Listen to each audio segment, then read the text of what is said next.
우리 사랑하는 전교 성도들 한 주간 평안하셨습니까? 또 사모하는 마음으로 예배 자리에 나오신 여러분들이 하나님의 귀한 은혜가 임하기를 간절히 소망합니다. 오늘은 그의 나라를 경고하게 하리라 라는 제목으로 함께 은혜를 나누고자 합니다. 오늘 우리는 이제 다윗에 대해서 묵상을 하게 될 텐데요. 오늘 우리가 읽은 이 사무엘하 7장은 다윗의 인생에도 굉장히 중요한 장면이기도 하지만 또 이 구속사적인 면에서도 참 중요한 장이라고 할 수 있습니다. 이 한 사람의 인생을 주관하실 뿐만 아니라 결국은 하나님이 약속하신 대로, 언약하신 대로 영원한 하나님의 나라를 세워가고 계시는 그 하나님의 계획과 섭리를 볼 수 있기 때문인데요. 이 사무엘하 5장에 보면 이제 다윗은 통일 왕국의 왕이 됩니다. 사울 왕이 죽고 난 다음에 다윗이 왕이 되지만은요, 그러나 전체 이스라엘의 왕이 된 것이 아니라 유다 지파에만 왕이 됩니다.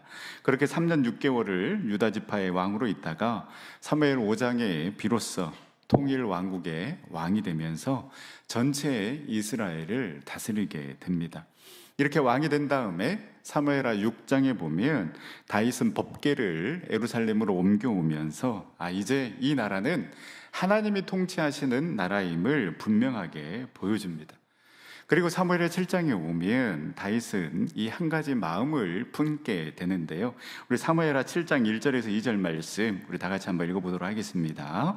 여호와께서 주의 모든 원수를 무찌르사 왕으로 궁예에 평안히 살게 하신 때에 왕이 선지자 나단에게 이르되 볼지어다 나는 백양목 궁예에 살거늘 하나님의 괴는 휘장 가운데 있도다. 하나님께서 다윗을 평온하게 하셨습니다. 모든 전쟁에서 승리하게 하셔서 이제 통일 왕국의 왕에 오르게 하셨습니다.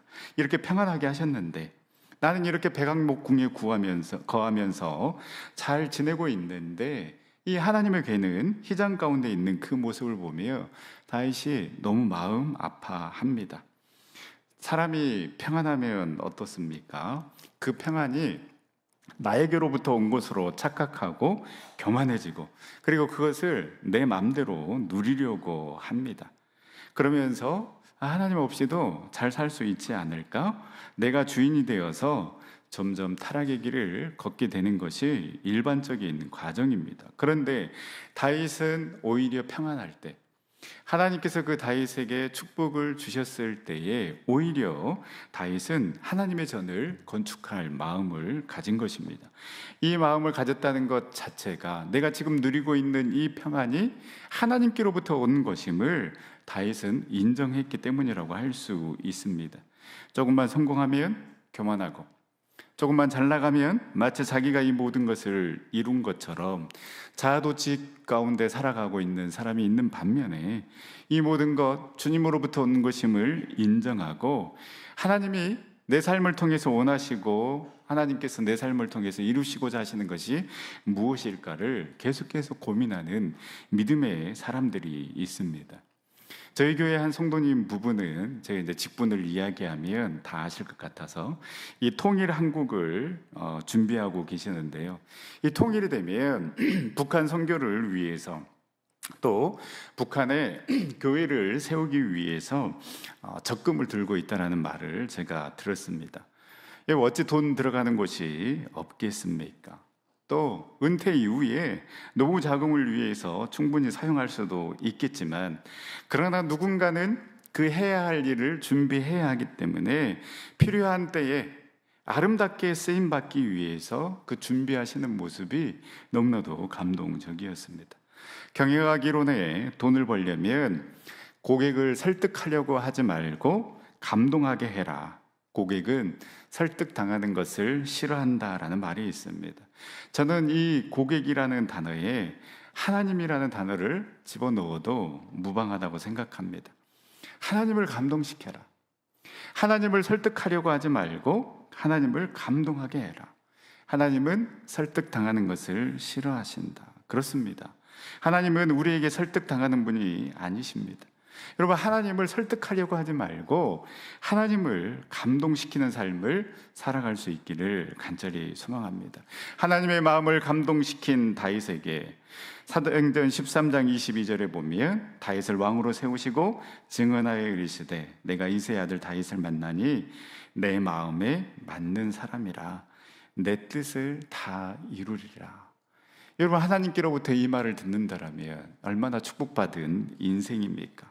저와 여러분들의 삶 가운데 이 생각의 전환이 일어날 수 있기를 간절히 소망합니다. 하나님 더 주세요. 하나님 더 채워주세요. 우리 자녀 좋은 대학 가게 해주세요. 여러분, 이런 기도만 하는 것이 아니라 하나님께서 나에게 베풀어 주신 그 받은 복을 세워보고, 그렇다면 내가 주님을 위해서 할 수 있는 것이 무엇일까 묻고 찾아서 계속해서 그 주님이 기뻐하시는 일을 감당하고 주님이 원하시는 삶을 살아가는 저와 여러분들이 될 수 있기를 간절히 소망합니다. 다윗의 이 귀한 마음을 안 이 나단 선지자는 여호와께서 왕과 함께 계시니 그 모든 것을 행하시옵소서라고 이렇게 나단 선지자는 다윗에게 이야기를 합니다. 그런데 그날 밤 하나님께서 나단 선지자에게 나타나셔서 말씀하십니다. 출애굽 사건 이후로부터 지금까지 나는 장막과 해막에 거했고 이스라엘 어느 지파에도 자신이 거할 집을 짓지 않는 것에 대해서 지적한 적이 없다라고 말씀하십니다. 이 말은 하나님은 어디에나 계시는 분이시지 보이는 성전에 갇혀 있는 분이 아님을 말씀하신 것입니다. 또 이렇게 말씀하셨다라는 것은 그 하나님의 성전을 건축하고자 하는 그 다윗의 소원이 하나님을 위한 것임을 알았음에도 불구하고 그의 소원을 들어주시지 않는 것이라고 할 수 있습니다. 이 선지자 나단을 통해서 하나님의 음성을 들은 다윗은 그것이 하나님의 뜻인 줄 알고 조금도 불평하거나 원망하거나 낙심하지 않았습니다. 오히려 감사하며 하나님 뜻에 순종하였습니다. 하나님은 때때로 우리의 소원 이루어지는 것을 막으십니다. 때때로 우리의 그 간절한 기도를 허락하지 않으실 때가 있다라는 것입니다. 그렇다면 왜 하나님께서는 이 다윗의 선한 마음을 받아주시지 않았을까요? 하나님이 이 다윗의 소원과 기도를 들어주시지 않은 첫 번째 이유는 아직 때가 아니기 때문입니다. 하나님은 한치의 오차도 없이 정확무고하신 분이십니다. 아무 계획도 없이 주먹구구식으로 인생을 인도하시는 분이 아니십니다. 하나님은 자신이 정한 때에 모든 것을 정확하게 이루시는 분이십니다. 그래서 전도서 기자는 때를 따라 아름답게 모든 것을 섭리하시는 하나님이다라고 찬양을 고백했습니다. 오늘 우리 할렐루야 찬양대에서 고백했던 것처럼 전도서 3장 1절에서 4절 말씀에 보면 범사에 기한이 있고 천하 만사가 다 때가 있나니 날 때가 있고 죽을 때가 있으며 심을 때가 있고 심은 것을 뽑을 때가 있으며 죽일 때가 있고 치료할 때가 있으며 헐 때가 있고 세울 때가 있으며 울 때가 있고 웃을 때가 있으며 슬퍼할 때가 있고 춤출 때가 있으며 라고 이후에 계속해서 그 때에 대해서 이야기를 하고 있습니다. 그러면서 우리는 그 하나님의 때를 알지 못하지만은 그러나 하나님께서는 정확하게 하나님의 방법으로 일하시고 그 하나님의 모든 시간을 채워가신다라고 말씀하고 있는 것입니다. 하나님의 사전에 우연이라는 절대 없습니다.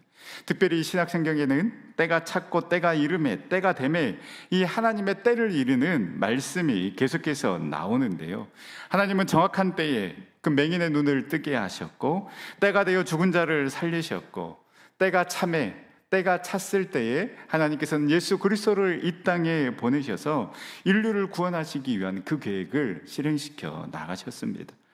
다윗은 제게에게 베풀어 주신 그 하나님의 축복이 너무나도 커서 하나님의 성전을 지어야 되겠다라는 그 마음의 소원이 있었지만 그러나 아직 하나님께서는 너의 때가 아니다 라고 말씀하시면서 다윗의 소원을 거절하신 것입니다. 하나님은 다윗의 때가 아니라 솔로몬 때에 그를 통해 성전을 건축하도록 약속하셨습니다. 우리 사무엘하 7장 12절에서 13절 말씀 다 같이 한번 읽어보도록 하겠습니다. 내 수안에 차서 내 조상들과 함께 누울 때에 내가 내 몸에서 내 씨를 내 뒤에 세워 그의 나라를 견고하게 하리라. 그는 내 이름을 위하여 집을 건축할 것이요 나는 그의 나라 왕위를 영원히 견고하게 하리라. 아멘. 우리가 많은 소원을 가지고 하나님 앞에 부르짖으며 기도하며 매달리는데도 불구하고 하나님께서 허락하지 않으신 이유는 아직 때가 이르지 않았기 때문임을 우리가 기억하면서 조급해하지 말고 서두르지 말고 그 하나님의 때를 잠잠히 기다리며 나아가는 저와 여러분들의 믿음이 될 수 있기를 간절히 소망합니다. 또 하나님이 우리의 소원을 막으시고 우리의 간절한 기대를 허락하지 않으시는 두 번째 이유는 우리를 향한 다른 계획이 있으시기 때문입니다. 본문을 잘 살펴보면 하나님이 이스라엘이 왕이 된 다윗에게 성전 건축보다 이 다윗을 통하여서 이루시고자 하시는 일이 분명하게 나옵니다. 그것은 곧 이스라엘의 왕국의 영토를 넓히고 견고히 하라는 것입니다. 하나님은 다윗을 통하여서 이 이스라엘을 견고히 세우기를 원하셨다라는 것입니다. 바로 이것이 다윗을 향한 하나님의 뜻이었고 계획이었습니다. 그래서 사무엘하 7장 10절에서 11절 말씀에 보면 내가 너를 통하여서 이 나라를 견고히 세울 것이다 라고 말씀하고 있는 것입니다. 하나님은 모세의 뒤를 이어 이스라엘의 지도자가 된 여호수아에게 가나안 땅을 정복하라고 명령하셨습니다. 그러나 이스라엘 백성들은 하나님을 온전히 신뢰하지 못하고 이 하나님의 명령을 완수하지 못했습니다. 그래서 이 조상들이 정복하지 못했던 이 가나안 땅을 이제 다윗을 통해서 정복할 수 있도록 하신 것입니다. 즉 다윗의 사명은 이스라엘의 영토를 넓히고 견고하게 하는 것이었습니다. 그런 다음에 그의 아들 솔로몬이 성전을 건축할 수 있도록 모든 것을 준비하게 하는 것이 바로 다윗을 향한 하나님의 뜻이요 그것을 이루는 것이 다윗의 사명이었습니다. 성전을 건축한 솔로몬도 너무나도 귀하지만 그러나 그 하나님의 때를 기다리면서 그 성전을 건축할 수 있도록 나라를 부강하게 하고 견고하게 세우는 것도, 그래서 순적하게 성전을 건축할 수 있도록 그 모든 것을 준비한 다윗도 너무나도 귀합니다. 리더의 사명을 감당하는 자가 있고 드러나지 않지만 그 리더의 주변에서 핵심 참모의 역할을 하는 자가 있습니다.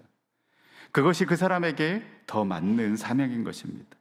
교사의 사명, 찬양대의 사명을 감당하는 사람이 있고 식당에서 보이지 않는 곳에서 사명을 감당하는 분들도 있습니다. 장로로서의 그 사명을 감당하게 하시지만 또 다른 직분으로 얼마든지 사명을 감당하게 하십니다. 제가 저희 아버지 그 목회하는 것을 보면서 참 교만한 생각을 제가 가졌던 것 같습니다.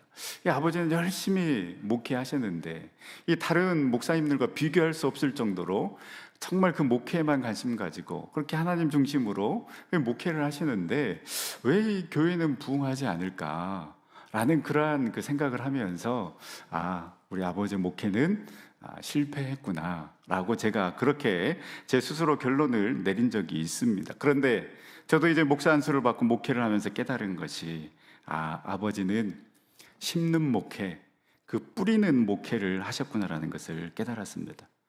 다 목회자들이 쉬는 월요일에 저희 아버지는 금식하시면서 철야 기도를 하셨고 목요일에는 어떠한 일이 있어도 전도하는 날로 정해서 마을을 돌면서 늘 전도하셨습니다. 이렇게 하셨으니 저희 아버지 다음에 오시는 그 목사님이 그 열매를 거두시는구나라는 것을 제가 깨닫게 되었습니다. 여러분, 누군가는 심어야 누군가 거두는 것 아니겠습니까? 고린도전서 3장 6절에서 8절 말씀, 나는 심었고 아볼로는 물을 주었으되 오직 하나님께서 자라나게 하셨나니 그런즉 심는 이나 물 주는 이는 아무것도 아니로되 오직 자라게 하시는 이는 하나님뿐이니라. 심는 이와 물 주는 이는 한 가지이나 각각 자기의 일한 대로 자기의 상을 받으리라. 아볼로는 아볼로의 일을, 바울은 바울의 일을, 우리는 우리의 일을 하면 되는 것입니다. 어쩌면 우리 자녀, 우리의 욕심대로 이렇게 되게 해달라고, 여기 들어가게 해달라고, 여러분 이것보다 더 중요한 것은 하나님, 우리 자녀에게 맞는 딱 맞는 그 사명을 발견하여서 세상에서, 교회에서 마음껏 쓰임받는 삶 살아가게 하여 주시옵소서라고 기도하는 것이 여러분 진짜 우리 자녀를 위한 것임을 알아야 하는 것입니다.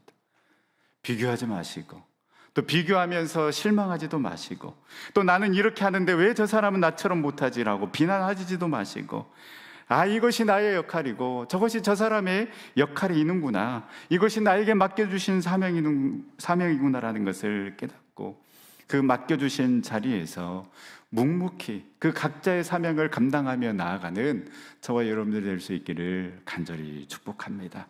세 번째로, 하나님은 우리에게 더 좋은 것을 주시기 위해 때때로 우리의 기도를, 우리의 소원을 막으신다라는 것이죠. 하나님의 거절은 우리에게 더 좋은 것, 더 충만한 것, 더 귀한 것을 주시기 위한 하나님의 놀라운 계획이요 하나님의 섭리임을 우리는 알아야 합니다. 하나님께서는 다윗의 마음을 거절하셨지만, 그러나 그 너무나도 귀한 그 하나님을 생각하는 그 마음을 받으시고, 하나님께서는 성전 건축은 막으셨지만 그러나 그 이상의 그 놀라운 축복을 하나님께서 허락해 주셨습니다. 그 핵심 내용이 13절, 16절에 기록된 다윗의 자손을 통해서 다윗의 집과 나라가 영원히 보존되고 그 왕위가 영원히 견고하게 세워지는 그 놀라운 축복을 받게 된 것입니다. 우선 정치적으로 이 약속은 성취됩니다. 솔로몬을 통하여서 최고의 전성기를 누리게 하셨습니다. 또한 역사적으로도 이 언약은 성취가 됩니다. 솔로몬 이후에 이스라엘은 남북으로 나뉘어집니다. 그런데 이 북이스라엘은 중간중간에 반란이 일어나서 왕위가 끊어집니다. 그런데 이 남유다는 결정적인 위기의 순간에도 이 다윗 왕의 후손들이 계속해서 왕위를 이어가게 되는데요, 이렇게 될 수 있었음은 바로 하나님께서 다윗과 세운 이 언약 때문에 너희 나라를 견고하게 세워줄 것이다라는 이 약속의 말씀을 하셨기 때문에 그 위기의 순간에도 계속해서 다윗 왕의 후손들이 왕위를 이어갈 수 있었던 것입니다. 그러나 이 언약의 중요한 성취는 여러분 영적인 의미에 있습니다. 다윗 왕이 계속해서 그 역사를 써내려 가지만, 그러나 여러분 어찌 세상 왕이 영원할 수 있겠습니까? 남유다는 바벨론에 의해서 멸망합니다. 그렇다면 이 다윗의 집이 영원하고 그의 나라가 견고히 서게 해줄 것이다라는 이 하나님의 말씀은 약속의 성취가 되지 않은 것입니까? 파기된 것입니까? 아닙니다. 이 언약은 바로 다윗의 후손인 예수 그리스도를 통하여서 하나님의 나라와 그 하나님의 왕위가 서게 되므로 약속이 성취되는 것이고, 예수의 재림을 통해서 그 영원한 나라와 영원한 왕위가 완성되는 메시아 언약인 것입니다. 이처럼 다윗은 그 하나님을 위해 성전을 건축하고자 하는 그 마음이 있었지만, 하나님께서는 나단 선지자를 통하여서 더 크고 더 놀라운 계획을 말씀하셨고 다윗을 영원토록 복주시겠다라는 그 언약을 맺으셨습니다. 더구나 다윗의 후손에서 영원한 왕, 그 예수 그리스도가 나왔으니 다윗은 약속대로 그 영원한 축복을 누리게 된 것입니다. 여러분, 하나님의 뜻은 우리의 소원과 우리의 계획보다 더 크고 더 위대함을 여러분 믿으시기를 바랍니다. 그래서 때로는 더딘 것 같고 거절하신 것 같지만은 하나님은 여전히 나를 사랑하시고 나를 아시고 나를 인도하고 계심을 믿고 그 하나님을 신뢰하며 이미 저와 여러분들에게 주신 이 약속의 말씀을 붙잡고 나아가는 저와 여러분들 삶이 될 수 있기를 간절히 소망합니다. 최근 애니메이션의 본고장인 미국에서 크게 성공한 애니메이션이 있는데요, 바로 킹 오브 킹스라는 애니메이션입니다. 한국인이 제작, 각본, 감독한 이 킹 오브 킹스라는 애니메이션인데요, 이 영화를 제작하고 그리고 감독한 이 장성호 감독은 삼일교회 집사님이십니다. 영화 해운대 늑대소년 공동경비구역 JSA에서 이 특수효과를 담당했던 감독이었습니다. 제목처럼 이 예수님의 생애를 다루는 애니메이션인데요. 처음에 이 애니메이션을 기획했을 때에 이 너무나도 뻔한 이야기 아닌가? 이 비신앙인들도, 예수님을 믿지 않는 사람들도 어느 정도 그 예수님의 스토리에 대해서 어느 정도 알고 있으니 과연 이 뻔한 이야기가 성공할 수 있을까? 그리고 이 애니메이션의 본고장인 미국을 타겟으로 만들었는데 이 너무 무모한 것 아닌가? 라는 그 염려가 있었는데요. 예상을 뛰어넘고 엄청난 성공을 거뒀고 이제 우리나라도 16일 개봉을 앞두고 있는데요. 이 킹 오브 킹스 이 애니메이션 제작 기간은 10년이나 걸렸습니다. 이 기간 동안에 참 많은 고난과 시련이 있었다고 합니다. 이렇게 많은 고난과 시련이 있었다라면 시작하지 못했을 거라고 말하는데요. 사실 기독교 콘텐츠로 미국 헐리우드를 공략한다, 이에 대한 어떠한 신뢰도 없었고, 또 이 운영하던 회사의 이 대주주의 그 고난을 넘기면서 그 자금으로 이 킹 오브 킹스 애니메이션을 만들려고 했는데 그 약속이 지켜지지 않으면서 결국은 그 회사의 지분을 포기하고, 이 집사님이 가지고 있었던 회사의 지분을 포기하고 이 킹 오브 킹스의 권리를 확보했다고 합니다. 사실 이 회사의 지분을 현금화할 수 있었던 기회가 있었다고 합니다. 그런데 내가 이 이익을 챙기고 나오면 아무도 이 킹 오브 킹스를 책임지지 않을 것 같아서 그 이익을 포기하고 작품의 권리만, 이 킹 오브 킹스의 작품의 권리만 가지고 나왔다고 합니다. 자기가 세운 회사에 그 엄청난 돈을 포기하고 이 어떻게 될지 모르는, 아직 완성도 되지 않은 이 작품의 권리만 가지고 나왔다라는 게 여러분 현실을 생각하면 참 무모하고 미련한 짓 아니겠습니까? 그런데 왜 이러한 결정을 했습니까? 라고 물었을 때 나중에 내가 주님 앞에 서게 됐을 때 너 뭐 하다 왔니? 너 뭐 하다 왔니? 라고 물으실 텐데 그때 그냥 세상적으로 잘 먹고 잘 살고 왔습니다라고 말할 수 없을 것 같아서 주님께서 너 뭐 하다 왔니? 라고 물으실 때 주님, 나 이 작품 만들었습니다. 이 작품 만들었는데요. 이 말을 드려야 하지 않을까? 라고 해서 그 모든 지분을 포기하고 그렇게 이 영화라도 내가 만들었습니다라고 주님 앞에 말할 수 있어야 덜 부끄러울 것 같아서 이 결정을 하게 됐다라고 했습니다. 10년을 준비했으니까요. 여러분 이 준비 기간 동안 코로나 팬데믹이 있지 않았습니까? 코로나 때문에 모든 게 중단되고 자금도 끊기면서 굉장히 어려움을 겪었다고 합니다. 그런데 이 코로나 시기에 오히려 배우들의 일정이 비게 되는 상황이 되었고요. 케네스 브레너, 오스카 아이삭, 우마 서먼, 포레스 히테거, 피어스 브레스넌, 마크 해밀, 도대체 누군지 모르죠.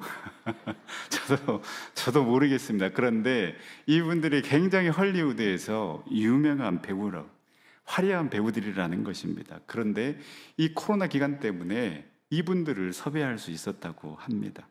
원래는 작년 4월 부활절 개봉이 목표였는데 1년이 늦어져서 이제 한국에서는 7월 달에 개봉을 하게 되는데요. 이 늦어진 이유가 있다고 그래요. 이 스페인 외주 업체에 이 영화의 상당히 중요한 분량을 넘겨서 진행을 하고 있었는데 이 계속 돈만 요구하고 작업의 결과물을 보여주지 않았고 결국은 이들이 사라져 버렸다고 합니다. 그래서 결국 다시 자금도 구하고 그 분량을 재작업을 해야만 했었는데 오히려 직접 작업을 하게 되면서 돈은 더 들어가고 시간은 1년이라는 그 시간이 딜레이 됐지만 결국 작품의 완성도는 높아졌다고 합니다. 이 장성호 집사님은 남 앞에 나서지도 못하고 그래서 나는 전도도 못하고 또 자녀들에게 예수님의 이야기를 하고 싶지만 또 잘 이야기할 수 없어서 그 예수님을 믿지 않는 자들에게 그리고 내가 내 자녀에게 보여준다라는 마음으로 이 작품을 만들었다고 합니다. 이 10년의 과정을 거치면서 나온 이 작품은 내가 한 것이 아니라 절대적으로 하나님이 하셨다라고 고백할 수밖에 없었고 하나님이 나를 도구로 사용하셨구나라는 그 간증을 들으며 참 은혜가 됐습니다. 저도 이 간증을 들으면서 곰곰이 생각해 봤습니다. 왜 하나님께서 이 10년이라는 시간, 이 10년이라는 시간을 통해서 이 영화를 만들게 하셨을까? 곰곰이 생각해 보니까 여러분, 이 10년이라는 기간 동안 어떤 일들이 일어났습니까? 한국 드라마, 영화, 음악을 통해서 이 K문화, 세계로 이 한국 문화의 문을 열게 하시고, 그 10년이 지난 이 작품이 완성되었을 때에는 이 예수님을 주제로 한 애니메이션이 성공할 수 있도록 하나님께서는 이 10년의 기간 동안 한국 문화의 위상을 높인 다음 자연스럽게 이 예수님의 이야기가 흘러갈 수 있도록 일하시고 계셨구나. 실패한 것이 아니라, 그것이 시련이 아니라 오히려 이것이 더 축복이었구나라는 것을 이 집사님도 그리고 고백하고 있는 것입니다. 사랑하는 전정교회 성도 여러분, 여러분은 무슨 생각을 하고 있습니까? 그리고 그 생각과 고민 중에 다윗처럼 하나님을 기쁘시게 하기 위한 일은 무엇인가? 내가 어떻게 하나님의 일에 쓰임 받을 수 있을까라는 생각은 있으십니까? 우리가 주님 앞에 서서 너 뭐 하다 왔냐라고 물으실 때에 우리 집사님처럼 자신 있게 저 이것 하다 왔습니다. 저 주님께서 맡기신 사명이 이것인 줄 알고 이거 힘쓰며 일하다가 왔습니다라고 말할 수 있는 그 비전과 소명이 있으십니까? 때로는 내 계획이 실패하고 내 뜻대로 계획대로 되지 않는다 할지라도 나보다 더 놀라운 뜻과 계획을 가지고 계시는, 여전히 일하시고 계시는 그 하나님을 신뢰하고 그 약속의 말씀을 붙잡고 여러분들 나아갈 수 있겠습니까? 이 질문에 우리가 믿음으로 응답하며 우리의 모든 시선을 주님께로 향하며, 주님, 내가 그 믿음의 삶을 살아가겠습니다. 하나님이 원하시고 기뻐하시는 것이 무엇인지를 끊임없이 고민하며 나에게 그 맡겨주신 사명 내가 이루고 주님 앞에 서겠습니다라고 그렇게 결단하며 그 믿음의 삶을 살아가는, 사명의 삶을 살아가는 우리 전생의 모든 성도님들이 다 될 수 있기를 간절히 소망합니다. 기도하겠습니다. 사랑과 은혜 하나님, 참으로 감사를 드립니다. 귀하고 복된 날 허락하여 주시고 우리 전생의 가족도 함께 모여 예배드릴 수 있도록 인도하여 주심에 참으로 감사를 드립니다. 주님, 다윗의 마음이 우리의 마음이 되어 우리도 어떻게 하면 주님을 기쁘시게 할지, 주님이 원하시는 것이 무엇인지를 생각하며 우리 주님 마음에 합한 삶을 살아가게 하여 주시고, 때로는 내 뜻대로 계획대로 되지 않는다 할지라도 우리의 생각과 계획을 뛰어넘어 당신의 방법대로 일하시는 주님을 신뢰하며 이미 우리에게 주신 약속의 말씀 붙잡고 믿음으로 살아가는 우리 전생의 모든 가족들 되어줄 수 있도록 인도하여 주시옵소서. 길이요 진리요 생명 되신 예수 그리스도의 이름으로 기도드립니다. 아멘.